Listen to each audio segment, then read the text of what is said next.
Hello दोस्तों, welcome to zero I S में आपका स्वागत है दोस्तों। तो हम लोग इकोनॉमी कर रहे थे, जिसमें हम लोग अभी तक मनी बैंकिंग फाइनेंस कर चुके हैं। बस उसमें हमारा इंश्योरेंस वाला टॉपिक बचा हुआ है। हमने उसके बाद स्टार्ट किया था मनी बैंकिंग फाइनेंस। उसके बाद हमने स्टार्ट किया था फिजिकल पॉलिसी, जिसमें पूरा हम लोग कंप्लीट कर चुके हैं। फिर हमने उसके पहले ही देखा था पहला यूनिट बैलेंस ऑफ पेमेंट, जिसमें पूरा कर चुके हैं। इंटरनेशनल ऑर्गेनाइजेशन जो उसमें चैप्टर है, वर्ल्ड बैंक, WTO, IMF, उसके बारे में बचा हुआ है। ठीक, अभी हम लोग सेक्टर्स ऑफ इकोनॉमी शुरू कर रहे हैं, जो अब मैंने आपको PDF दिया है, उसका पेज नंबर 610 है। तो सेक्टर ऑफ इकोनॉमी में हम लोग एग्रीकल्चर, इंडस्ट्री और सर्विस सेक्टर को देखेंगे। आज के लेक्चर में हम लोग एग्रीकल्चर के बारे में पढ़ेंगे। इसमें जो PDF अब मैंने आपको जो दिया है, उसमें टोटल 78 पेज, 600 पेज नंबर 610 से लेके, ठीक है, पेज नंबर कहाँ से लेके दोस्तों, 610 से लेके पेज नंबर 610 से लेके पेज नंबर हमारा 678 तक एग्रीकल्चर का पोर्शन है, कृषि का पोर्शन है।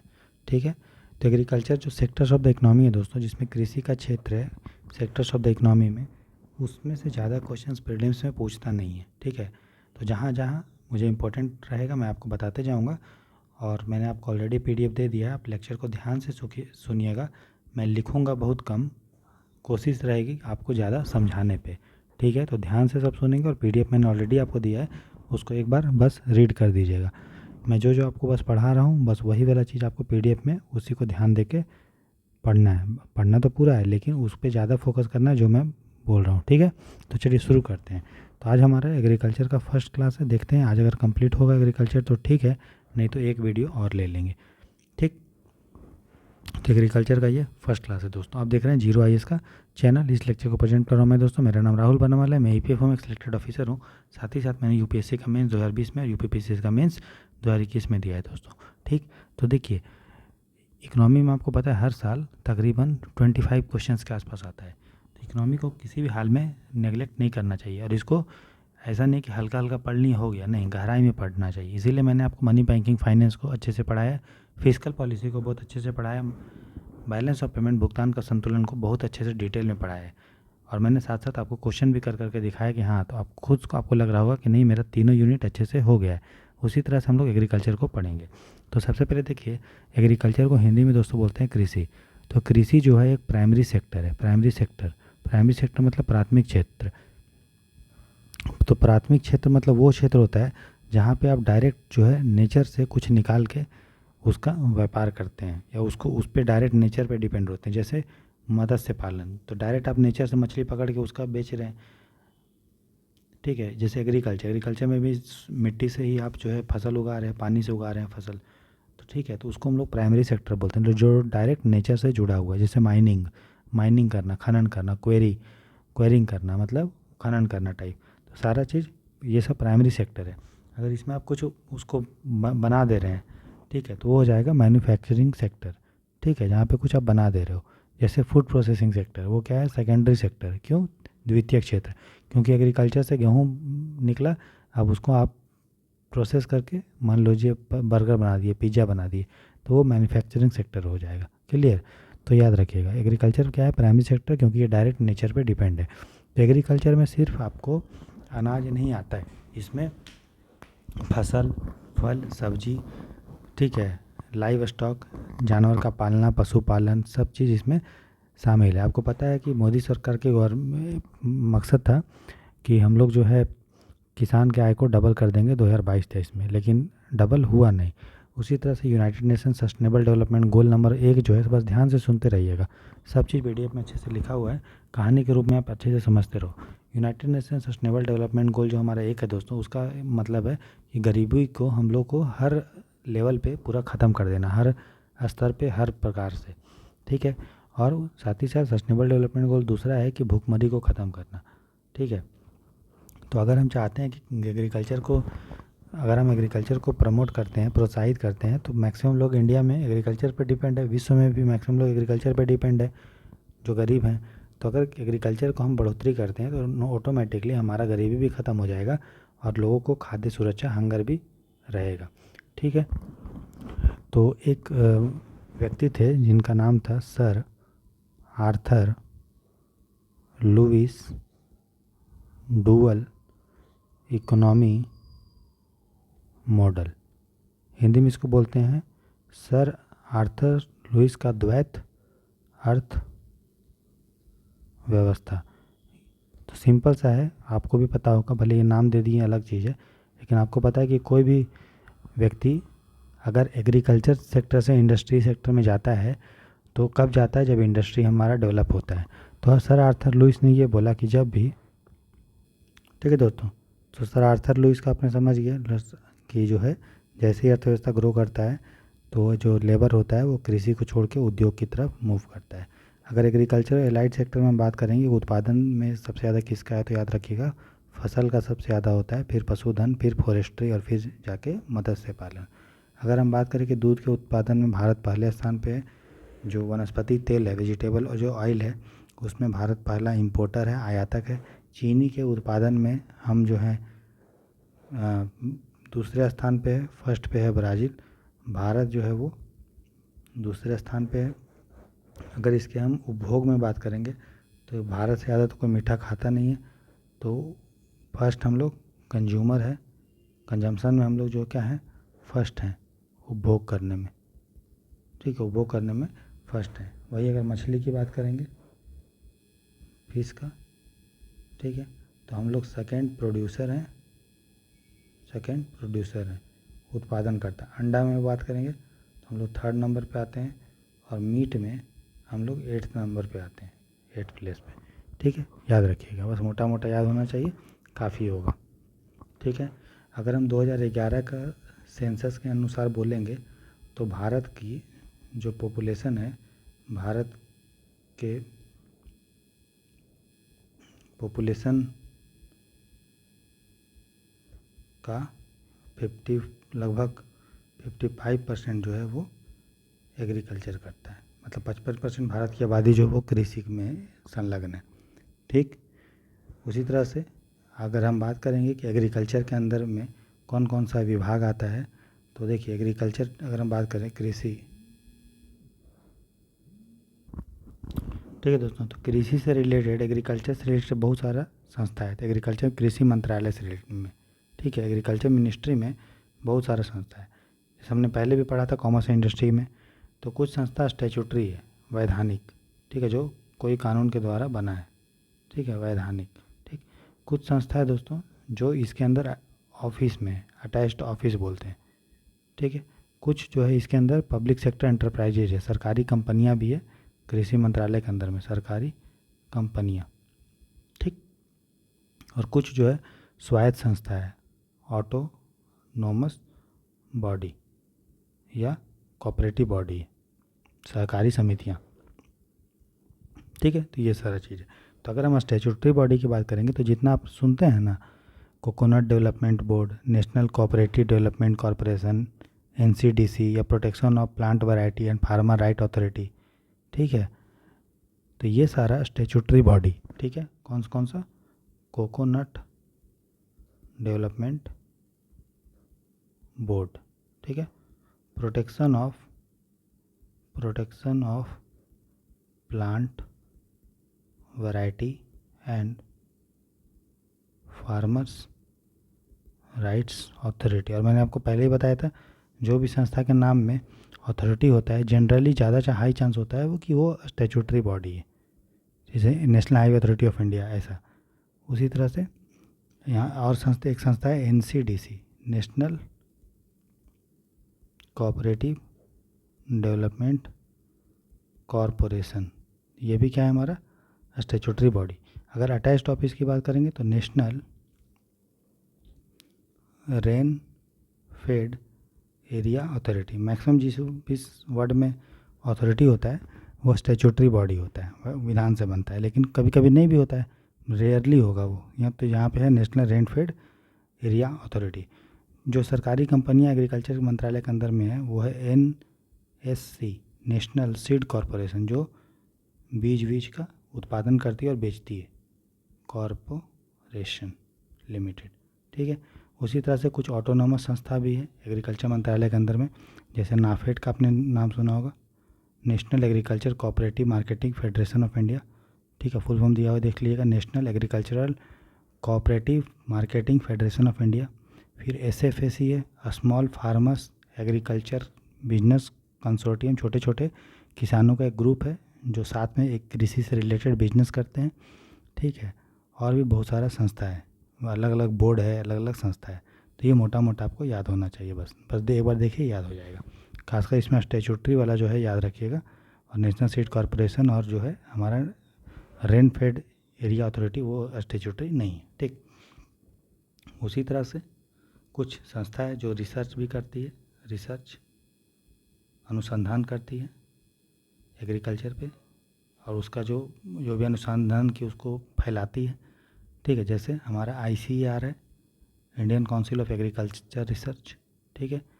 उसके बाद सेंट्रल यूनिवर्सिटी होता है, सेंट्रल एग्रीकल्चर यूनिवर्सिटी होता है, अलग अलग राज्यों में अलग केंद्र कृषि विश्वविद्यालय भी होता है, ठीक है। जैसे पूसा आपने सुना होगा बिहार में, झांसी में, यूपी में, तो वो सारा चीज़ है, ठीक।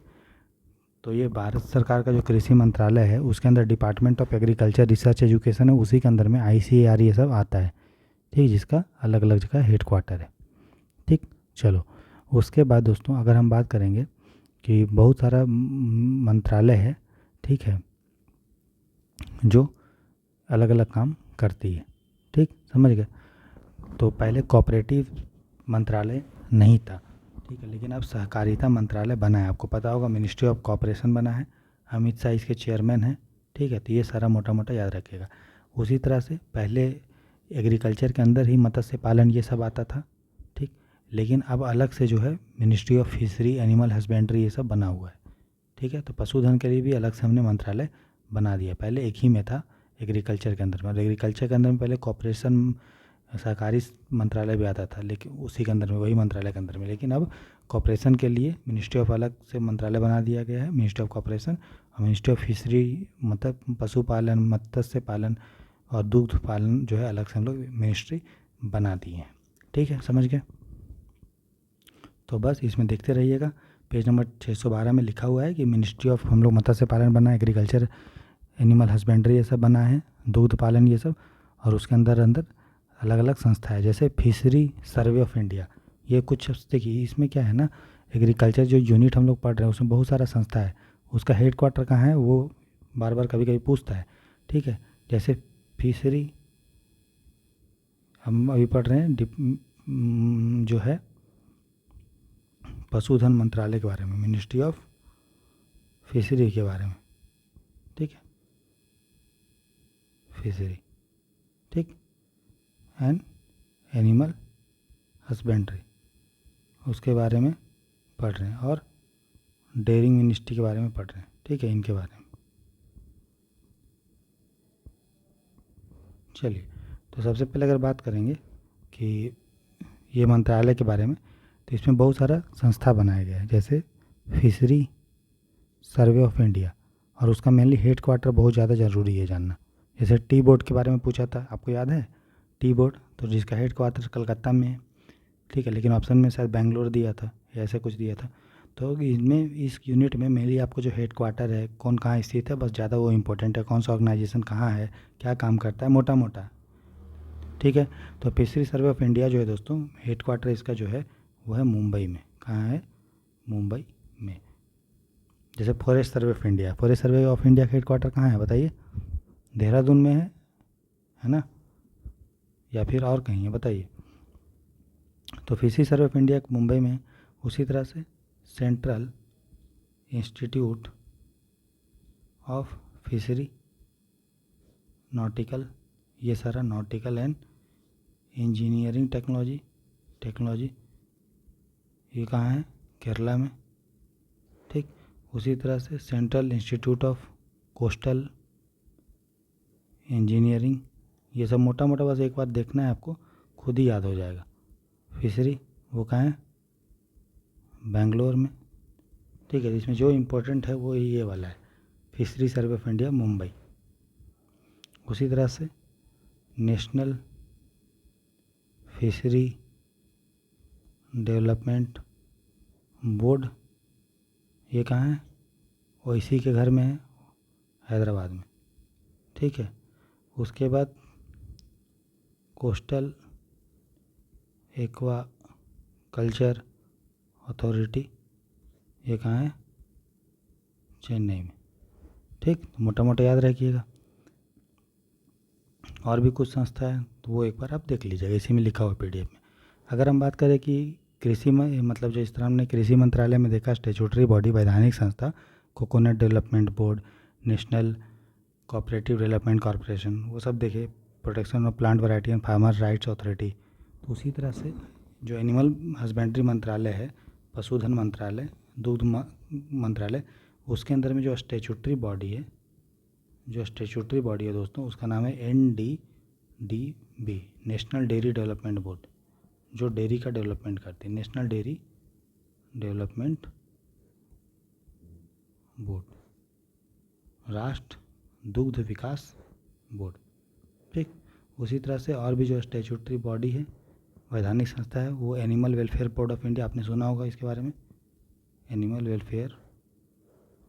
ये आपको लग सकता है मिनिस्ट्री ऑफ इन्वायरमेंट के अंदर में आता है, लेकिन ऐसा नहीं है। Animal welfare board of India ये बना था prevention of cruelty to animals act के अंदर, प्रिवेंशन ऑफ क्रुएल्टी टू। तो जब भी एनिमल पे कोई दिक्कत होता है, जैसे चाहे वो जल्लीकट्टू बोल रहा हूँ, जैसे वो कम्बाला रेस है, या फिर जो हमारा, हाँ जल्लीकट्टू भी तो वही चीज़ है, जल्लीकट्टू का बात हो या एनिमल का सेक्रीफाइस का बात हो, तो सारा में ये संस्था आ जाता है। Prevention of cruelty to animals act के अंदर ये बना हुआ है 1960 के अंदर, इसलिए स्टैट्यूटरी वैधानिक संस्था है। तो ये सारा चीज़ याद रखिएगा। पहले ये कृषि मंत्रालय के अंदर में आता था, क्योंकि पशुधन के लिए मंत्रालय हमारे पास अलग नहीं था, अब अलग से मंत्रालय। तो ये हमने एग्रीकल्चर मिनिस्ट्री के बारे में अच्छे से पढ़ लिया, और मिनिस्ट्री ऑफ फिशरी ये सब के बारे में, पशुधन के बारे में, दूध कल्याण मंत्रालय के बारे में पढ़ लिया। अब नेक्स्ट हम लोग पढ़ेंगे मिनिस्ट्री ऑफ कोऑपरेटिव के बारे में, जो हाल ही में बना है, मिनिस्ट्री ऑफ कोऑपरेटिव। ठीक है, मिनिस्ट्री ऑफ कोऑपरेटिव के बारे में पढ़ेंगे। सहकारिता मंत्रालय बोलते हैं इसको, सहकारिता मंत्रालय, कॉपरेशन है वैसे, सहकारिता या सहयोग मंत्रालय। ठीक है दोस्तों, तो सबसे पहले कोऑपरेटिव के बारे में क्या है, एक लाइन में समझ लीजिए। कोऑपरेटिव मतलब होता है जहाँ पे बहुत सारे लोग एक साथ आते हैं, जिसका सोच सेम होता है, और किसी विशेष पर्पस के लिए आते हैं, एक दूसरे को सपोर्ट करते हुए आगे बढ़ते हैं, उसको बोलते हैं कोऑपरेटिव सोसाइटी। ये कोऑपरेशन शब्द से बना है, कोऑपरेशन का मतलब ही होता है सहयोग। तो इसको हिंदी में बोलते हैं सहकारी सोसाइटी या सहकारी संगठन। तो लोगों का वॉलेंट्री एसोसिएशन है, वॉलेंट्री मतलब स्वैच्छिक, मतलब अपने आप से आ रहे हैं, जो मकसद यही है कि सदस्यों का विकास करना है, ताकि उनका शोषण ना हो। जैसे मान लो एक एरिया है, वहाँ पे मान लो कि साहूकार बनिया लोग खूब जो है शोषण कर रहा है, ठीक है, जैसे मनी लेंडर्स। तो ग्रुप अपने में लोग, कुछ ग्रुप आके डिसाइड किए, अब बोले कि देखो अब हम लोग साहूकार बनिया ये लोग के पास नहीं जाएंगे पैसा मांगने के लिए, क्योंकि ये बहुत ज़्यादा ब्याज मतलब लेते हैं, इसलिए हम लोग अपने में हर महीना थोड़ा थोड़ा पैसा सेव करेंगे, और फ्यूचर में जब किसी को ज़रूरत पड़ेगा तो उसको उधार में दे देंगे, और बदले में उसे हल्का सा इंटरेस्ट लेंगे। इस तरह से एक दूसरे का हम लोग कल्याण करेंगे, शोषण से बचाएंगे। ठीक है, तो उसको बोलते हैं कोऑपरेटिव सोसाइटी। ठीक है, तो भारत में टोटल जो है 8.5 लाख से ऊपर कोऑपरेटिव सोसाइटी है। जैसे आपने सुना होगा किसान सेवा करके एक संस्था है, सेवा, सेल्फ एम्प्लॉयड वुमेन एसोसिएशन है, अमूल भी एक कोऑपरेटिव सोसाइटी है। ठीक है, तो ये चीज़ है सिंपल। तो क्या हुआ था, जो खेड़ा के किसान थे, उनको साहूकार बनिया जो मिडिल मध्यस्थ लोग थे, खूब उनका शोषण कर रहे थे। ठीक है, किसमें, मिल्क के व्यापार में। तो सरदार पटेल उनको बोले कि ऐसा क्यों नहीं करते, तुम लोग खुद आपस में दूध कलेक्ट कर लो एक एक से, और फिर खुद से एक कोऑपरेटिव सोसाइटी बनाओ, और खुद दूध मार्केट में बेचो, इससे तुम लोग को पैसा भी ठीक ठाक मिलेगा, अब बिचौलिए की ज़रूरत नहीं पड़ेगी। तो फिर जाके कोऑपरेटिव सोसाइटी के रूप में डेवलप हुआ, और वही जाके आगे अमूल बना। तो अमूल को बनाने का जो मेन समर्थन दिया जाता है वो सरदार पटेल देते हैं। ठीक है, तो कोऑपरेटिव सोसाइटी का कुछ विशेषता है, वो याद रखिएगा। तो सबसे पहले कोऑपरेटिव सोसाइटी का आपको डेफिनेशन पता हो गया एक लाइन में? हाँ हो गया सर पता। ठीक है, डेफिनेशन जो है, डेफिनेशन क्लियर है कि जहाँ पे लोग साथ में आते हैं और शोषण से बचाने के लिए एक दूसरे को सपोर्ट करते हैं। ठीक है, और अमूल का एग्जांपल। अगर हम इसका फीचर्स बोलें, क्या इसका फीचर्स है, क्या बेनिफिट है, तो बहुत अच्छा बेनिफिट है। पहला ये है कि इसमें वॉलेंट्री मेंबरशिप है, जिसको आना चाहता है आ सकता है, जिसको जाना है वो जा सकता है, कि कोई इसमें रोक टोक नहीं होती। उसके बाद दूसरा है कि इसका कोई लीगल स्टेटस भी इसका होता है, मतलब कि जहाँ पे 10 या 10 से अधिक लोग एक ग्रुप बनाते हैं, कोऑपरेटिव सोसाइटी बनाते हैं, ठीक है, तो वो खुद को रजिस्टर कर सकते हैं। ठीक है, अगर वो एक राज्य में रजिस्टर करना चाहते हैं तो हर राज्य का अपना स्टेट कोऑपरेटिव सोसाइटी है, तो उस कानून में वो रजिस्टर हो सकते हैं, स्टेट कोऑपरेटिव सोसाइटी एक्ट। और कोई कोऑपरेटिव सोसाइटी अगर एक से अधिक राज्य में काम करना चाहता है तो उसको केंद्र सरकार के अंदर में एक कानून है, मल्टी स्टेट मतलब कोऑपरेटिव सोसाइटी एक्ट 2002, ठीक है, मतलब राज्य सहकारी समिति एक्ट 2002, तो उसके तहत भी वो रजिस्टर हो सकते हैं। जैसे नाफेड है, national agriculture cooperative and marketing federation of India, जिसके बारे में ऑलरेडी हमने ऊपर देखा। ठीक है, तो ये सब क्या है, जब एक से अधिक कोऑपरेटिव सोसाइटी एक से अधिक राज्यों में काम करता है तो उसको राज्य सरकार रेगुलेट नहीं करता है, उसको रेगुलेट करता है दोस्तों केंद्र सरकार। ठीक है, और वो फिर केंद्र सरकार के कानून के अंदर में उसको रजिस्ट्रेशन किया जाता है।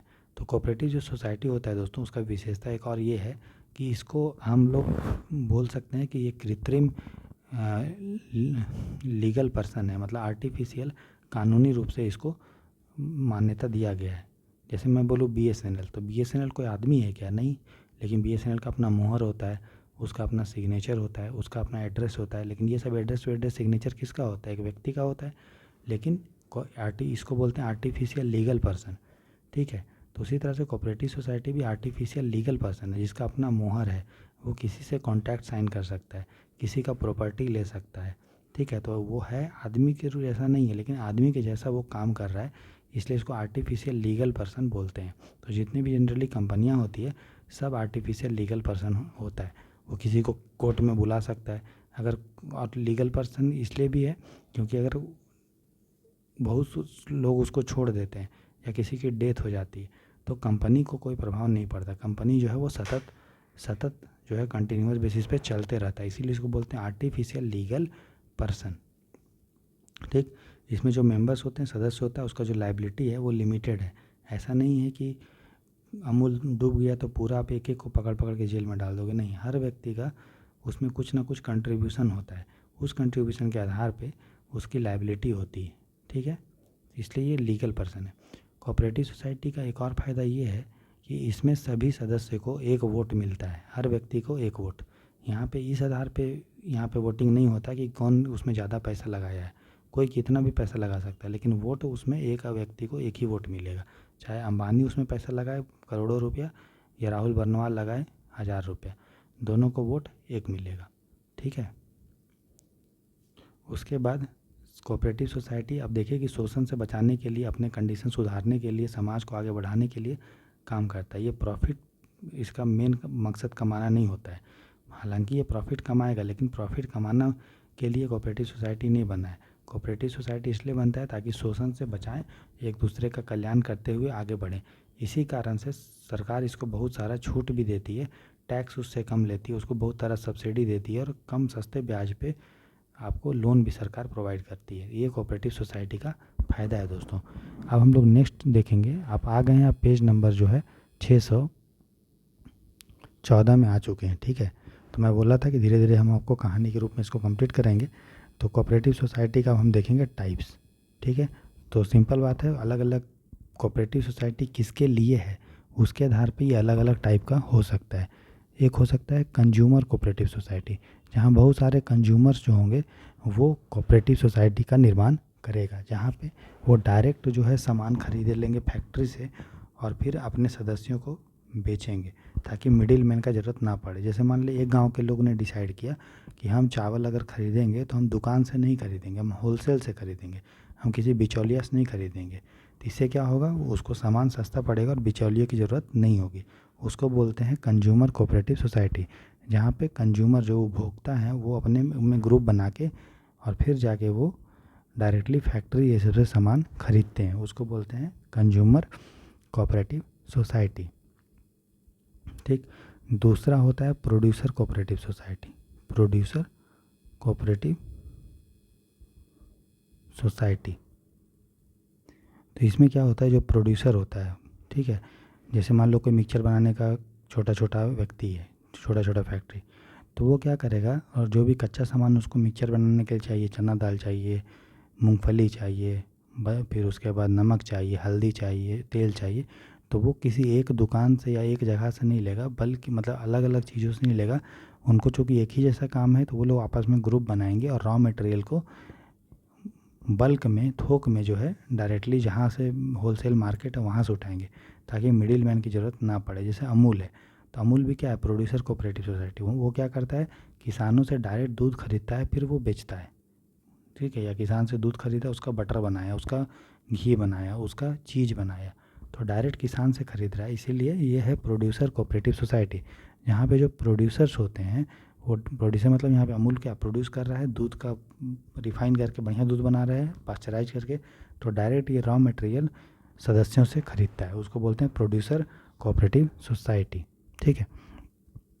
और एग्जांपल है, मतलब टाइप्स है, farmer producer society, farmer cooperative society. नाम से ही पता चल रहा है, यहाँ पे किसान एक साथ आएंगे और जो है सस्ते रेट पे बीज खरीदेंगे, फर्टिलाइज़र खरीदेंगे, ताकि बिचौलिए की ज़रूरत ना पड़े, और जो भी उपज होगा उसको वो बेचेंगे भी। और जो भी मशीन वशीन अगर लाना पड़ेगा तो सब मिलजुल के मशीन लाएगा भाड़े पे और उसको यूज करेगा, ताकि सबको जो है सस्ते रेट पे मशीन वशीन मिल जाए, और लड़ाई झगड़ा किसान आपस में ना करे। छोटे छोटे किसान एक जगह ग्रुप बना के आते हैं, ठीक है, और वो मिलजुल के एक साथ खेती करते हैं। अगर सबका अलग अलग जगह खेत होगा तो वो आपस में इस तरह से बांट लेगा कि चलो हम यहाँ पे खेती करेंगे, तुम यहाँ पे, ताकि ज़मीन को तोड़ तोड़ के टुकड़ों में खेती करने की ज़रूरत ना पड़े। उसी तरह से एक है मार्केटिंग कोऑपरेटिव सोसाइटी, इसमें क्या होता है दोस्तों, जो छोटे छोटे प्रोड्यूसर्स होते हैं, उत्पादक होते हैं, वो सामान यहाँ पे बेचते हैं, फिर उन सामान का मार्केटिंग किया जाता है। जैसे ट्राइफेड है, tribal cooperative marketing federation of India, वो मिनिस्ट्री ऑफ ट्राइबल अफेयर्स के अंदर में आता है। वो क्या करता है, किसान जो ट्राइबल लोग हैं उससे उत्पाद को लेता है और फिर उनको बिकवाता है। तो जो छोटे छोटे उत्पादक हैं उनसे सामान खरीद लेना है, खरीद लेके उसका मार्केटिंग करेगा, उसको बेचेगा, उसको बोलते हैं मार्केटिंग कोऑपरेटिव सोसाइटी। एग्जांपल है TRIFED, tribal cooperative marketing federation of India, जो मिनिस्ट्री ऑफ ट्राइबल अफेयर्स, जो आदिवासी कल्याण मंत्रालय है, उनके लिए आता है। तो नाम ही से पता चल रहा है ये किसके लिए, विपणन के लिए। आपका सामान लेके वो मार्केटिंग करेगा, बेचेगा। फिर नेक्स्ट है हमारा क्रेडिट कोऑपरेटिव सोसाइटी। क्या है, क्रेडिट कोऑपरेटिव सोसाइटी। तो अभी भी देखे होंगे गांव देहात में क्या होता है, बहुत सारे लोग हाई रेट ब्याज दर पे सामने वाले को लोन देता है, साहूकार है, बनिया है, मनी लेंडर्स है, वो सारा चीज़ें। तो क्रेडिट कोऑपरेटिव सोसाइटी क्या करता है, यहाँ पे आपस में लोग थोड़ा थोड़ा पैसा जमा करते हैं, और जब जिसको ज़रूरत होता है तो कम ब्याज पे उसको लोन दे देते हैं, ताकि उन व्यक्ति का शोषण ना किया जा सके। इसको बोलते हैं क्रेडिट कोऑपरेटिव सोसाइटी। क्रेडिट मतलब ऋण, ठीक है, ऋण या साख, ठीक है। उसके बाद नेक्स्ट हमारा cooperative housing society, cooperative housing society, नाम से पता चल रहा है।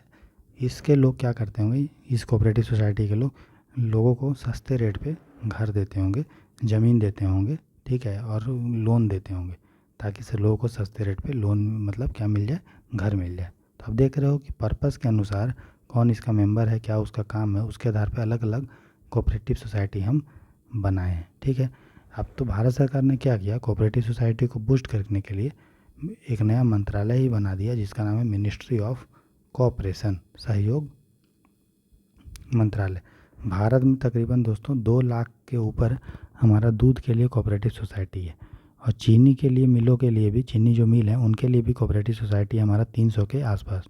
तो उन्हीं को सपोर्ट करने के लिए कोऑपरेटिव सोसाइटी, देखे कितना अच्छा चीज़ होता है, तो उन्हीं को सपोर्ट करने के लिए भारत सरकार ने अलग से एक मिनिस्ट्री ऑफ कोऑपरेशन बना दिया। पहले जो है ये एक डिपार्टमेंट के रूप में एग्रीकल्चर मंत्रालय के अंदर में रहता था, लेकिन देखा गया कि ये अब अच्छे से उतना काम नहीं कर पा रहा है, इसीलिए अब हम लोग इसको अलग से एक जो है अलग से मंत्रालय बना दिए, ताकि इसको कोई दिक्कत ना हो। और हम लोग डेयरी जो है, एग्रीकल्चर है, शुगर इंडस्ट्री है, ठीक है, और भी हमने देखा अलग अलग टाइप के कोऑपरेटिव सोसाइटी, उसको हम लोग समर्थन दे पाएँ, ठीक है, समझ गए।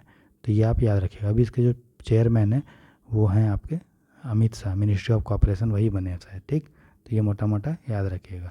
अगर हम बात करें कि कोऑपरेटिव सोसाइटी में ये जो हमने मंत्रालय बनाया, इसका नाम है सहयोग मंत्रालय। क्या नाम है दोस्तों? सहयोग मंत्रालय जो बनाया, या सहकारी मंत्रालय, दोनों एक ही चीज़ है। सहकारी या सहयोग जो मंत्रालय बनाया, मिनिस्ट्री ऑफ कॉपरेशन, ठीक है, ये क्या क्या काम करती है, या कोऑपरेटिव मिनिस्ट्री। तो सबसे पहले जो मल्टी स्टेट कोऑपरेटिव सोसाइटी है, जो एक से अधिक राज्यों में काम करती है, वो जो विभाग है, ठीक है, वो जो स्टैट्यूटरी वैधानिक संस्था है, वो इसी के अंदर में आता है। ठीक है, तो मल्टी स्टेट कोऑपरेटिव सोसाइटी, इसके अंदर में एक स्टैट्यूटरी बॉडी है, पहले हमने बताया, वैधानिक संस्था, जिसका नाम है मल्टी स्टेट कोऑपरेटिव सोसाइटी, ये इसी के अंदर में आता है। उसी तरह से NCDC, national cooperative development corporation, ये भी एक स्टैट्यूटरी बॉडी है। ठीक है, ये भी आपका इसी के अंदर में आता है। ठीक है, जिस तरह उसमें हमने पढ़ा था शुरू में, नेशनल कोऑपरेटिव डेवलपमेंट कॉरपोरेशन। ठीक है, जैसे यहाँ पे देखो, ये जो कृषि मंत्रालय के अंदर में हमारा ये पहले आता था, लेकिन अब किसके अंदर में आता है? ये मिनिस्ट्री ऑफ, अब ये किसके अंदर में आता है? मिनिस्ट्री ऑफ कॉरपोरेशन के अंदर में। ठीक है, ये वाला याद रखिएगा। ठीक है, उसी तरह से हमारे पास कोऑपरेटिव मिनिस्ट्री, कोऑपरेटिव लोगों को ट्रेनिंग देने के लिए एक संस्था बनाया गया दिल्ली में, national council for cooperative training, Delhi में बनाया गया है। ठीक है, तो याद रखिए। उसी तरह से हम लोगों ने एक इंस्टीट्यूट भी बनाया है जो लोगों को डिप्लोमा करवाती है, पोस्ट ग्रेजुएट कराती है कोऑपरेटिव में, वो पुणे में बना है। तो ये थोड़ा थोड़ा याद रखिएगा दोस्तों। ठीक है, अब हम लोगों ने क्या किया, जो मल्टी स्टेट कोऑपरेटिव सोसाइटी था एक्ट, वो था दोस्तों 1984 का। हम लोगों ने उसमें चेंज किया 2002 में, फिर हम लोगों ने चेंज किया 2011 में, और फिर हम लोगों ने चेंज किया 2022 में। ठीक है, तो अब हम देखेंगे multi state cooperative society act में कैसे कैसे चेंज हुआ है। तो देखिए दोस्तों, तो multi state cooperative society act था हमारा, यहाँ पे मैं फटाफट लिखता हूँ, मल्टी स्टेट कोऑपरेटिव एक्ट था वो 1984 का। फिर बना multi state cooperative society act बन गया, मतलब कोऑपरेटिव के बाद सोसाइटी वर्ड जुड़ गया, वो 2002 में बना। फिर हम लोगों ने 2011 में मल्टी स्टेट कोऑपरेटिव सोसाइटी में चेंज किया, और हम लोगों ने कोऑपरेटिव सोसाइटी को संवैधानिक दर्जा दे दिया। पहले कानूनी दर्जा था, अब हम लोगों ने कॉन्स्टिट्यूशन में कोऑपरेटिव सोसाइटी को जगह दे दिया, कोऑपरेटिव सोसाइटी को। इसके लिए हम लोगों ने फंडामेंटल राइट्स जो है उसके आर्टिकल 19 में आपको राइट टू जो फॉर्मेशन ऑफ कोऑपरेटिव सोसाइटी स्थान दे दिया। डीपीएसपी में भी हम लोगों ने आर्टिकल 43B में स्थान दे दिया। उसके बाद हम लोग जो पंचायती राज पढ़ते हैं उसमें हम लोगों ने आर्टिकल ऐड किया 243ZH ऐड किया। ठीक है, क्या ऐड किया? ZH ऐड किया आर्टिकल। ठीक है, कोऑपरेटिव से आर्टिकल मतलब मोटा मोटी याद कर लो, 243 हम लोग चेंज किए।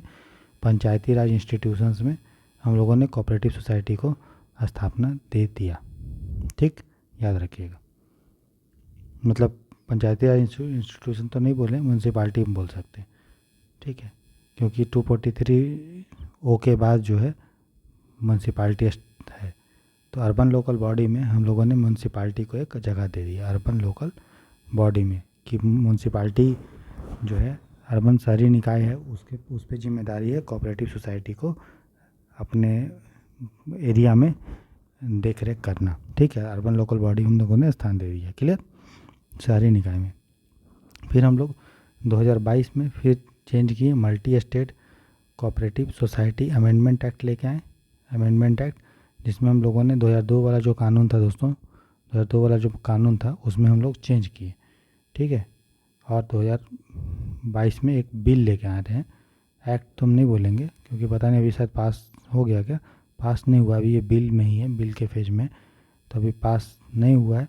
तो इसमें हम लोग एक इलेक्शन करवाने के लिए, अभी भी देखिए कोऑपरेटिव सोसाइटी का जो इलेक्शन होता है वो लोकल लेवल पे होता है। ठीक, अभी हम लोग एक कोऑपरेटिव इलेक्शन अथॉरिटी बनाने की बात बोल रहे हैं इस बिल के द्वारा, एक स्टैट्यूटरी बॉडी बनाने की बात बोल रहे हैं जिसका नाम होगा कोऑपरेटिव इलेक्शन अथॉरिटी। वो क्या कराएगा, कोऑपरेटिव सोसाइटी में अलग अलग जो पोस्ट होते हैं, जो बोर्ड मेंबर होता है खासकर मल्टी स्टेट कोऑपरेटिव सोसाइटी का, उसका वो इलेक्शन कराएगा। किसका, मल्टी स्टेट, जो एक से अधिक राज्यों में कोऑपरेटिव सोसाइटी काम करते हैं, बहु राज्य सहकारी संगठन में जो बोर्ड ऑफ डायरेक्टर होते हैं, उनमें जो बोर्ड मेंबर्स होते हैं, बोर्ड ऑफ डायरेक्टर नहीं, बोर्ड जो मेंबर्स होते हैं उनका इलेक्शन के लिए ये कर रहा है।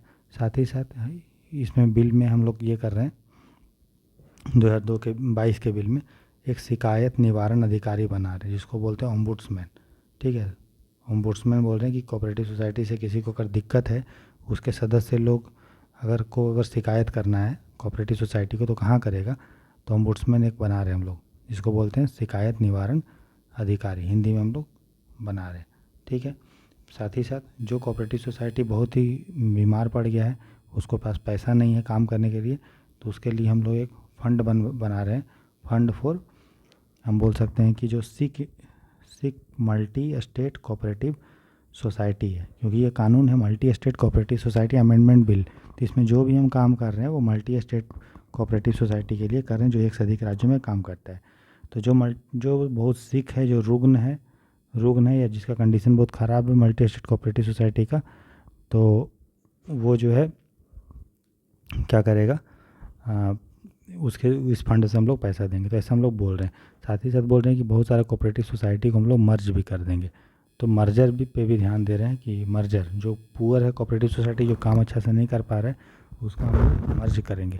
लेकिन बुराई हुआ था, सो बहुत सारे राज्य बोल रहे थे कि इसमें राज्यों का जो है हित है वो कॉम्प्रोमाइज़ हो जाएगा, सिंगल स्टेट कोऑपरेटिव सोसाइटी को गवर्नमेंट कंट्रोल करके ऐसे ऐसे है। बस बिल कोई बिल है तो थोड़ा मोड़ा बस इसमें समझ लीजिए क्या है, क्रिटिसिज्म बस थोड़ा मोड़ा था, अभी ये कानून नहीं लगा है।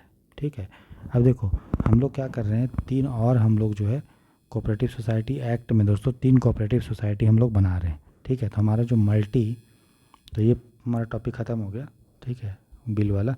नेक्स्ट हम लोग क्या कर रहे हैं, मल्टी जो हमारा स्टेट कोऑपरेटिव सोसाइटी एक्ट है 2002 का, उसके अंदर में हम लोग क्या कर रहे हैं दोस्तों, 2022 में हम लोग बोल रहे हैं कि 3 जो हम लोग कोऑपरेटिव सोसाइटी बनाएंगे और सरकार ने अप्रूव भी दे दिया।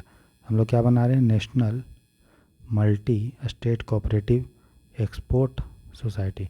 तो ऐसा सोसाइटी, कोऑपरेटिव सोसाइटी जो एक से अधिक राज्य में काम करेगा, लेकिन उससे हम लोग क्या करेंगे, एक्सपोर्ट करेंगे, निर्यात को हम लोग बढ़ावा देने के लिए। ठीक, फिर नेक्स्ट बना रहे हैं multi state cooperative organic society. ठीक है, तो multi state cooperative organic society, यहाँ पे हम लोग किस पे फोकस कर रहे हैं, प्राकृतिक खेती पे। तो प्राकृतिक खेती पे फोकस कर रहे हैं, एक से अधिक राज्यों में कोऑपरेटिव सोसाइटी बना रहे हैं, वो यही काम करेगा। फिर हम लोग बना रहे हैं multi state cooperative seed society, जो बीज पे फोकस करेगा ताकि किसानों को बढ़िया से बढ़िया बीज मिल पाए, तो बीज के लिए तो अच्छी बात है। ठीक है, तो ये हमारा हो गया मल्टी स्टेट कोऑपरेटिव सोसाइटी के बारे में। अब हम लोग एग्रीकल्चर में हम लोग देख रहे थे, हम लोग उस पढ़ लिए अभी तक कि कौन कौन सा एग्रीकल्चर में संस्था है। हमने एग्रीकल्चर का थोड़ा थोड़ा बात कर लिया, एनिमल हस्बेंड्री पशुपालन में अच्छा से थोड़ा थोड़ा बात कर लिया, कोऑपरेटिव सोसाइटी में अच्छे से हम लोग बात कर लिए। अब हम लोग देखेंगे कि एग्रीकल्चर में हम लोग अलग अलग जो इनपुट होता है, एग्रीकल्चर में जो इनपुट होता है, कि इनपुट का मतलब क्या हुआ कि रॉ मटेरियल आप समझ लो। ठीक है, जैसे कि बीज, कृषि के लिए इनपुट क्या क्या चाहिए, भूमि चाहिए, लैंड, ठीक है, मिट्टी चाहिए, ठीक है, पानी चाहिए, खाद चाहिए, ठीक है, फिर सपोर्ट भी चाहिए, कुछ रिसर्च डेवलपमेंट होना चाहिए, अच्छा बीज भी चाहिए, बीज।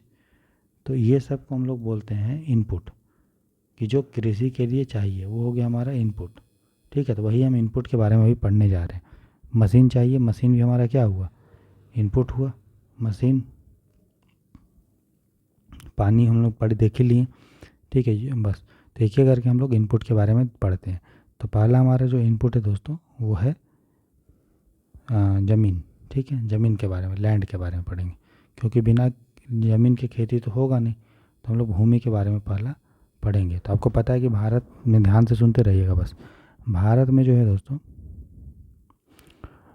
भारत में पूरे विश्व का कितना परसेंट जनसंख्या है? 17%। लेकिन ज़मीन कितना है? 2.5%। तो पॉपुलेशन पूरे विश्व का है 17%। लेकिन वर्ल्ड का, अगर हम लैंड का बात करेंगे कि भारत में पूरे विश्व का कितना लैंड है, तो मात्र है 2.5%। तो आप समझ सकते हैं पूरे विश्व का 17% जो पॉपुलेशन है वो भारत में है, लेकिन पूरे विश्व का जो ज़मीन है मात्र 2.5% इंडिया में है। इसका मतलब भारत में ज़मीन की बहुत कमी है, और हम लोग को पॉपुलेशन भी ठीक ठाक है ना। तो इतना ज़्यादा पॉपुलेशन, उनको खाने के लिए ज़मीन भी चाहिए, मतलब कि कृषि के लिए ज़मीन चाहिए ना। तो ज़मीन का बहुत बड़ा इंडिया में दिक्कत है ना। जिसके और प्लस जो कि पीढ़ी दर पीढ़ी ज़मीन जो है बढ़ते रहता है। ऐसा भारत में कल्चर है कि बेटा बाप का ज़मीन बेटा को जाएगा, उसका फिर उसके बेटा को, तो ऐसे करके दिक हो जाएगा, जिसके कारण लड़ाई झगड़ा भी होता है। ज़मीन से लोग अपने समाज प्रतिष्ठा भी मेंटेन करके रखते हैं। ठीक है, तो इसलिए भारत में ज़मीन को लेके लोगों में कंजर्वेटिज्म टाइप का है कि जो ज़मीन से लोग जुड़ के रहते हैं। ठीक है, कोई बेचना भी ज़मीन नहीं चाहता है। ठीक है ना। तो यही सब दिक्कत है कि जनसंख्या बढ़ने के कारण ज़मीन टुकड़ों में टूट रहा है और विखंडन हो रहा है। और जितना छोटा ज़मीन होगा और उतना मुश्किल होगा आपको बड़ा बड़ा मशीन यूज करना, और मशीन यूज नहीं करेंगे, प्रोडक्टिविटी कम होगा, प्रोडक्शन कम होगा, और फिर भारत का किसान गरीब का गरीब ही रह जाएगा। तो ज़मीन का जो लैंड होल्डिंग है दोस्तों, वो लगातार हमारा घट रहा है। पहले जो है, अगर हम देखें कि अगर भारत में बात करेंगे तो भारत में 80% जो परिवार है, भारत का जो 80% जो कृषि परिवार है, जो कृषि करता है दोस्तों, उसके पास लेस देन 2 हेक्टेयर ज़मीन है। हेक्टेयर ज़मीन, इसका मतलब उन लोग 80% किसान ऐसे हैं भारत में जिनका ज़मीन बहुत छोटा छोटा है, 2-2 हेक्टेयर से भी कम है। तो बहुत घटिया चीज़ है, मतलब बहुत घटिया, मतलब बहुत अच्छा चीज़ नहीं है, बहुत ख़राब चीज़ है। मतलब 80 मतलब 86% समझ लो मोटा मोटा। तो अगर हम आपको थोड़ा टेबल टाइप का कुछ बनाएं, तो एक यहाँ पे पेज नंबर आप आओगे तो पेज नंबर 617 में एक दिया हुआ है ग्राफ, मतलब एक बार चार्ट दिया हुआ है, जिसमें बताया गया है कि भारत में 86% किसान ऐसे हैं जिनके पास 2 हेक्टेयर से कम ज़मीन है। ठीक है, मतलब इसको हम लोग बोलते हैं स्मॉल एंड मार्जिनल फार्मर। क्या बोलते हैं इसको? स्मॉल एंड मार्जिनल, मतलब लघु और सीमांत किसान। क्या बोलते हैं दोस्तों? लघु एंड सीमांत किसान। तो भारत में 86% किसान जो है वो लघु और सीमांत है, जिसके पास 2 हेक्टेयर से कम का ज़मीन है। अगर मध्य किसान की बात करेंगे, मध्य किसान, तो मध्य किसान मतलब समझ लो कि जिसके पास 2 से 10 हेक्टेयर ज़मीन है। तो भारत में मात्र 5.8% किसान ऐसे हैं जो आपका मध्य किसान है। मध्य मतलब जिसके पास ज़मीन 2 से 10 हेक्टेयर है, जिसको बोलते हैं मीडियम। ठीक है, और भारत में मात्र 0.1% किसान है जो बड़े किसान हैं, लार्ज फार्मर, जिसके पास 10 हेक्टेयर से ज़्यादा ज़मीन है। तो आप बोल सकते हैं कि भारत के किसान इसलिए गरीब हैं क्योंकि भारत में ज़मीन जो है लोगों के पास कम है, बड़ा बड़ा मशीन प्रयोग नहीं हो सकता है, इसलिए भूमि का होना बहुत ज़रूरी है। ठीक है, तो सॉल्यूशन यही है कि जो छोटा छोटा ज़मीन है उसको हम लोग क्या करते हैं, लैंड कंसोलिडेशन कर दें। मतलब छोटा छोटा ज़मीन को 10 किसान है तो 10 किसान को एक में मिला दें। अब बोले कि तुम अपना अपना ज़मीन सब आपस में मिलाओ, मिलजुल के खेती करो, जो भी प्रोडक्शन होगा उसको आपस में बांट लेना, प्रोडक्शन भी ज़्यादा होगा, और सामान तुम लोग सब बल्क में लाओगे, रॉ मटेरियल बीज भी खरीदोगे बल्क में, क्योंकि खेत बड़ा हो जाएगा तो बीज भी सस्ता मिलेगा, खाद भी सस्ता मिलेगा, और तुम लोग एक साथ सब सामान उगाओगे तो तुम मार्केट में अपना बार्गेन भी कर सकते हो। क्योंकि मान लो आपके पास एक बोरा सामान है, ठीक है, तो आप दुकानदार से कैसे बार्गेन करेगा? किसान जाएगा तो बोलेगा मेरे पास एक बोरा सामान, तो दुकानदार बोलेगा अरे जो तुमको जितना लेने इतना ज़्यादा हम नहीं देंगे। क्यों? क्योंकि किसान मजबूर है, उसको एक ही बोरा सामान है, वो किसी कहीं कुछ कर भी नहीं सकता। जितना वो सामान को एक जगह से दूसरी जगह लेके जाएगा उतना उसका ट्रांसपोर्टेशन कॉस्ट बढ़ेगा, तो वो सोचेगा चल जो मिल रहा है ले लो, तो सस्ते में बेचेगा अपना सामान। ठीक, और वहीं उसको क्या होगा, जब बीज खरीदना होगा, चूँकि कम कम अमाउंट में बीज खरीदेगा, खेत छोटा है, तो आप कोई चीज़ आप कम खरीदते हो तो आपको ज़्यादा महंगा पड़ता है। वहीं जब लैंड कंसोलिडेशन हो जाएगा, भूमि का एकत्रीकरण हो जाएगा, तो किसान का प्रोडक्शन भी ज़्यादा होगा खेत से, और उसका लागत भी कम होगा, और उपज ज़्यादा होगा, आय उसका इनकम ज़्यादा होगा। ठीक है, इसीलिए भारत सरकार फोकस कर रहा है लैंड कंसोलिडेशन पे और भूमि सुधार पे फोकस कर रहे हैं, जहाँ पे छोटे छोटे जो ज़मीन है उसको हम लोग कंसोलिडेशन करने की बात कर रहे हैं। ठीक है, तो भारत में भूमि सुधार जो आंदोलन हुआ दोस्तों, वो बहुत पहले ही से हुआ। जमींदार, जहाँ पे हम लोगों ने जमींदारी अर्थव्यवस्था जो था, जमींदार आप समझते हो बड़े बड़े ज़मीन का मालिक होता था, तो उसको मुँह हटाने का जो है आंदोलन चला। विनोबा भावे के बारे में आपने सुना होगा, ग्रामदान और भूदान आंदोलन चला था। ठीक है, प्लस हम लोगों ने फोकस किया कि एक व्यक्ति के पास इससे ज़्यादा ज़मीन नहीं होना चाहिए। हम लोगों ने सीलिंग कर दिया, उस पे लैंड पे सीलिंग कर दिया कि इससे ज़्यादा ज़मीन आप नहीं रख सकते हो। प्लस जो टेनेंट फार्मर थे, जो दूसरे के खेत में खेती करते थे भाड़े पे खेत लेके, उनको हम लोग ने प्रोटेक्शन दिया कि आपको अपने खेत से कोई ऐसे ही बेदखल बिना नोटिस दिए नहीं कर पाएगा, और इससे ज़्यादा आपको रेंट जो है किराए पे नहीं देना है। तो इस तरह से हमको उन लोगों ने, जो जोतदार किसान थे, जो टेनेंट फार्मर थे, उनको हमने प्रोटेक्ट किया। प्लस भूमि में हम लोग ये किए कि भूमि को लेकर बहुत सारा लड़ाई झगड़ा होता था, क्योंकि लोगों के पास अपना रिकॉर्ड नहीं होता था। ठीक है, बहुत पुराना पुराना रिकॉर्ड है, कोर्ट में केस पेंडिंग चला गया रिकॉर्ड को लेके, लड़ाई झगड़ा। इसीलिए भारत सरकार national land record modernisation programme लेके आया है। National land record modernisation programme 2008 में, जो भारत सरकार का जो कृषि मंत्रालय पहले था, भारत के सरकार का जो मंत्रालय है दोस्तों, मिनिस्ट्री ऑफ रूरल डेवलपमेंट, ग्रामीण विकास मंत्रालय, रूरल डेवलपमेंट, ग्रामीण विकास जो मंत्रालय है, वो एक प्रोग्राम लेकर आया है जिसका नाम है national land record modernisation programme, राष्ट्रीय भूमि रिकॉर्ड आधुनिकीकरण प्रोग्राम, जहाँ पे हम लोग लैंड रिकॉर्ड को आधुनिकीकरण करेंगे, डिजिटल करेंगे। अब सबको जो लैंड रिकॉर्ड दिया जाएगा वो डिजिटल दिया जाएगा, ताकि कोई भी दिक्कत ना हो, कोर्ट कचहरी के चक्कर में इधर उधर नहीं भागना पड़े, ताकि आदमी लड़े नहीं कि मेरा ये रिकॉर्ड है, मेरा वो है। सब आपको ऑनलाइन मिलेगा, तो कोर्ट में भी पेश करना उसको आसान हो जाएगा रिकॉर्ड को।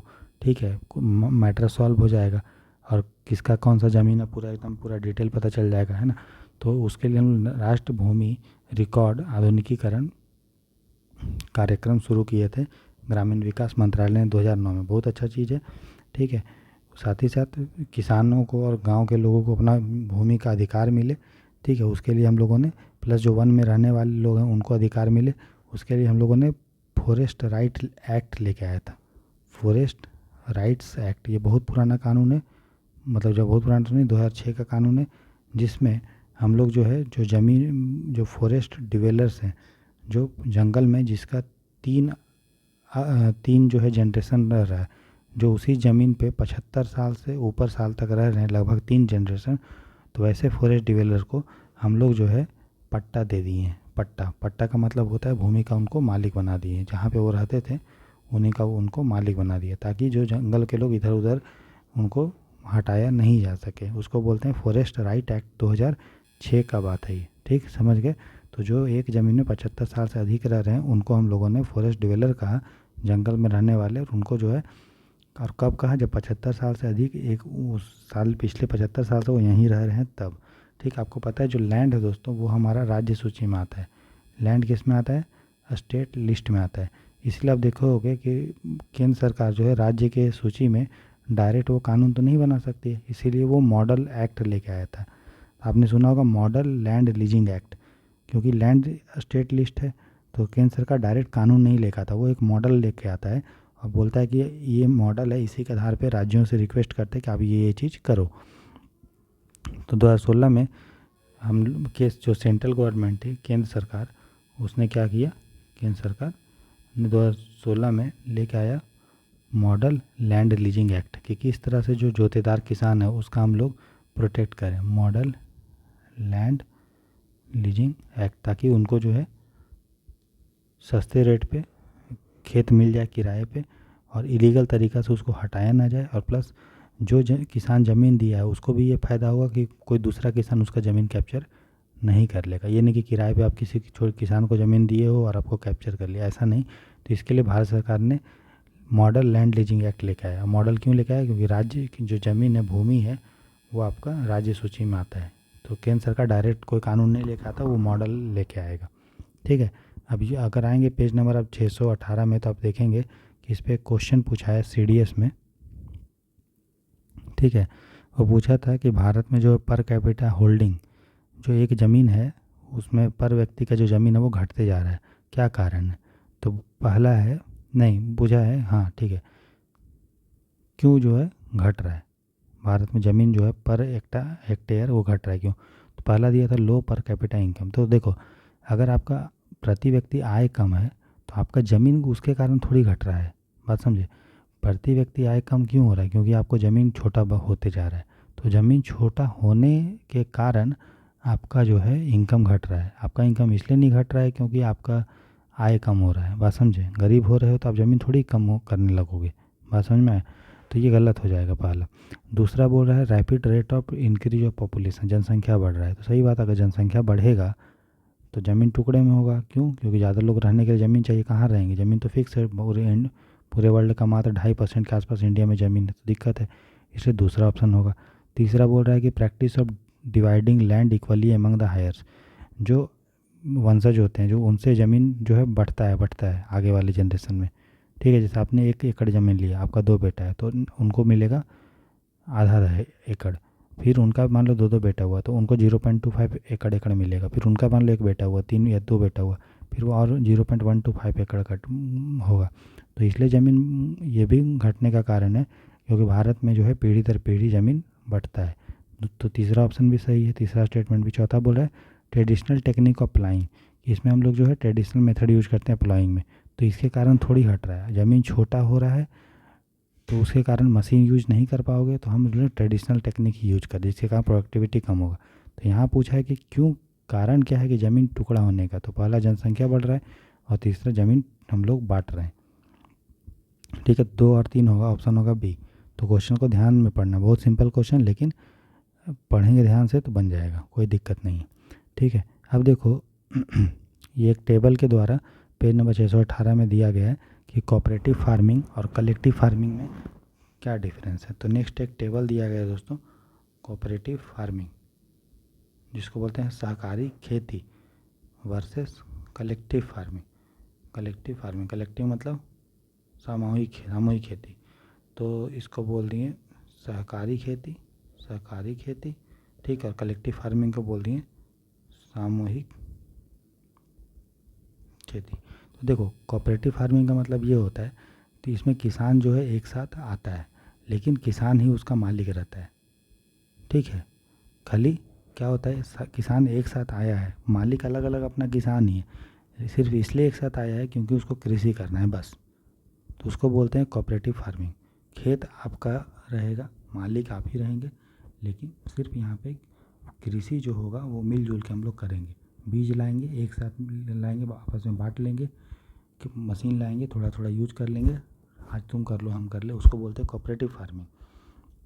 लेकिन कलेक्टिव फार्मिंग क्या होता है दोस्तों, यहाँ पे कोई एक किसान उसका मालिक नहीं होगा, वहाँ पे जो भी होगा वो ग्रुप होगा। जैसे कोई पशु है, मान ली कोई खेत है तो खेत वो सबका होगा, एक का नहीं होगा। कोई जानवर है वो सबका होगा, कोई मशीन है वो सबका होगा। तो ये अंतर है कलेक्टिव फार्मिंग और कोऑपरेटिव में। कोऑपरेटिव में क्या होता है, एक एक इंडिविजुअल आदमी अपने खेत का मालिक होता है, बस खेती करता है मिलजुल के।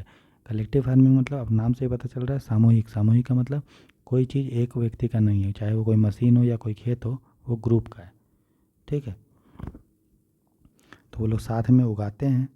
कुछ मान लो कोई बड़ा सा खेत है, उसका मालिक सब है, उसमें वो साथ में उगाते हैं, उसको बेचते हैं और थोड़ा सा अपने लिए यूज में रख लेते हैं, तो उसको बोलते हैं कलेक्टिव। सो उसको क्या बोलते हैं, हाँ, कलेक्टिव फार्मिंग। तो दो कोऑपरेटिव फार्मिंग में क्या, इंडिविजुअल व्यक्ति एक अपने अपने खेत का मालिक होता है, आपस में खेती वेती करते हैं, बेचते जो भी, मालिक एक ही व्यक्ति रहेगा। ठीक, मतलब मालिक बहुत व्यक्ति रहेगा। कलेक्टिव फार्मिंग में क्या होता है, मालिक जो है बहुत सब होता है मिल के। मतलब देखो सिंपल समझो कि एक बड़ा सा खेत है, इसका मालिक पूरा है।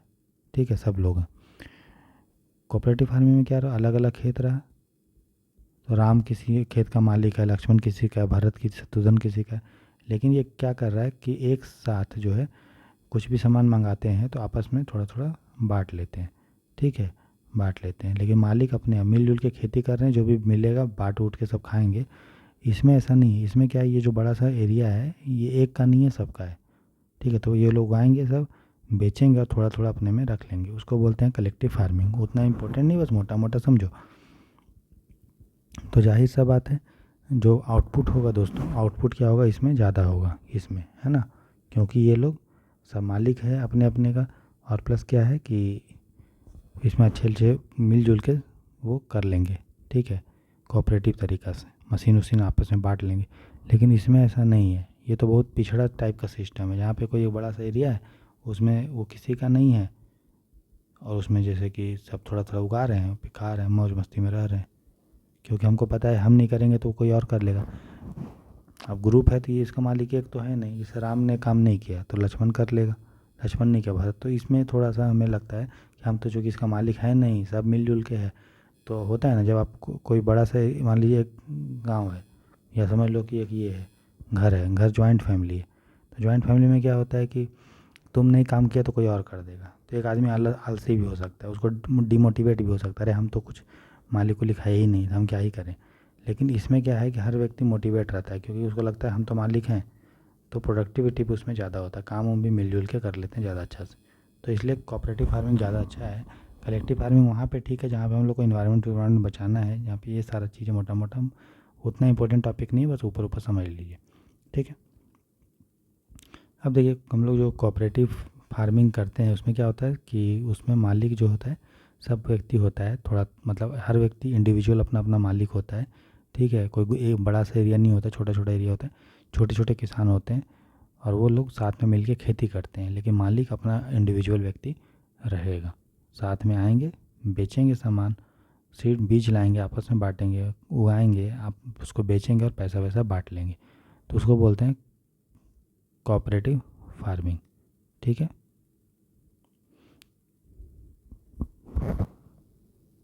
यहाँ पे छोटे छोटे किसान जो हैं वो साथ में आते हैं, बीज लाते हैं, उसको आपस में बांटते हैं, अच्छा अच्छा टेक्नोलॉजी लाते हैं, यूज करते हैं, और जो भी सामान उगता है वो बेचते भी हैं, तो अच्छी बात है, ठीक है। अब देखो इसी से यूपीएससी ने क्वेश्चन पूछा था कि a small farmer will large field. तो स्मॉल फार्मर इसी को बोलते हैं, कोऑपरेटिव फार्मिंग को ही एक दूसरा नाम है, स्मॉल फार्मर लार्ज फील्ड। इसका क्या हुआ कि छोटे छोटे किसान एक साथ आते हैं और जो है खेती करते हैं, बीज बीज एक साथ लाते हैं, उगाते हैं, बेचते हैं सामान, और मज़े से पैसा कमाते हैं, खुश रहते हैं, ठीक है, ताकि बिचौलिया का ज़रूरत नहीं पड़ेगा।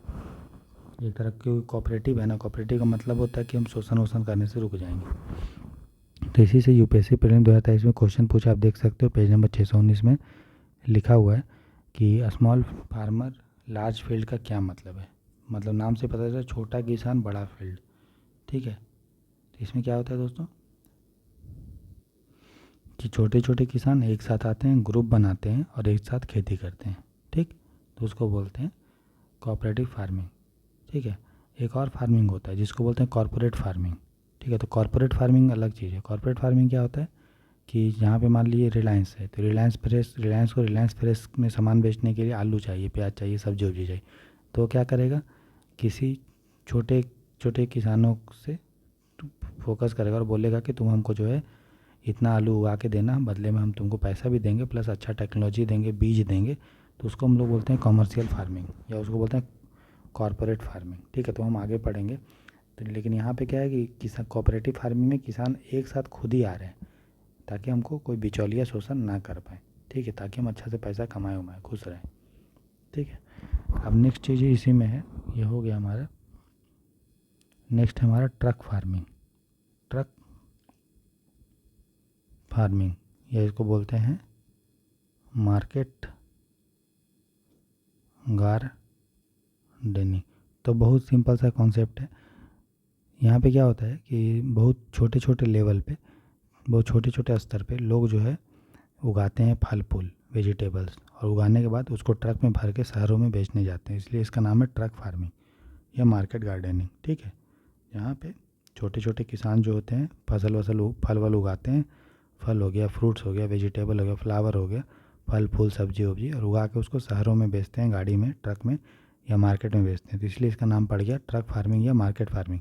ये ज़्यादा पॉपुलर है दोस्तों यूरोप में, जो मेडिटेरेनियन एरिया है, नॉर्थ वेस्ट जो यूरोप है वो वहाँ ज़्यादा पॉपुलर है, ठीक है, समझ गए। तो ये इम्पोर्टेंट है। तो ये जो किसान है वो शहरों में रहते हैं, शहर में ही उगाते हैं और उसको आसपास के मार्केट में ट्रक में ये भी जाके बेचते हैं, ठीक, क्लियर हो गया। तो सिंपल मोटा मोटा हमें समझना है, तो उसको ट्रक फार्मिंग बोल दिए, ठीक है। ट्रक इसलिए भी नाम पड़ा है क्योंकि ये लोग जो है सुबह में सामान मतलब रात में शाम में सामान उमान फसल खेत से तोड़ उड़ लिया और उसको रातें रात जो है ट्रांसफ़र कर दिया कहाँ पे, मार्केट चले गए बेचने के लिए, ओवरनाइट जर्नी करके, लंबी दूरी ज़्यादा नहीं करते हैं। तो इसलिए भी नाम पड़ा है ट्रक फार्मिंग। तो ट्रक का ये भी मतलब है कि कितना दूर है वो, ठीक है, कितना दूर है, मोटा मोटा समझना। ईपीएफओ 2023 में क्वेश्चन पूछा था ट्रक फार्मिंग से क्या मतलब है। तो ट्रक फार्मिंग का पहला मतलब तो ये है कि ओवरनाइट जर्नी में रातों रात आप खेत से मार्केट में पहुंच जाओ, ठीक है। और दूसरा मतलब ये है कि शहरों के आसपास जो है फल वल फल फूल लगाना, मार्केट की तरह लगाना, उसको ट्रांसपोर्ट करना, ठीक है ना। मोटा मोटा समझिए, उतना इम्पोर्टेंट भी नहीं है, एक लाइन का समझिए, ठीक है दोस्तों। अब फिर यूपीएससी ने क्वेश्चन पूछा है कि अलग और भी आप देख सकते हैं, एनसीईआरटी में हम जब पढ़ाएंगे आपको ह्यूमन ज्योग्राफी, तो उसमें अलग अलग टाइप का फार्मिंग होता है, कॉर्पोरेट फार्मिंग, मिक्स्ड फार्मिंग। तो वो सारा मैंने आपको पहले भी बता दिया है ज्योग्राफी में, तो वहाँ पे उसको देख लीजिएगा, ठीक है। तो हमारा ये हो गया पोर्शन कि एग्रीकल्चर में हम लोग पढ़ रहे हैं कि इनपुट के रूप में जो दोस्तों हम ज़मीन यूज करते हैं, ज़मीन में क्या दिक्कत है वो सारा हमने देख लिया। अब नेक्स्ट हम देखेंगे कि एग्रीकल्चर में हम लोग दूसरा चीज़ मान लो जो यूज करते हैं वो है सीड्स, बीज, ठीक है। तो बीज के बारे में भी हम देखेंगे, ठीक है।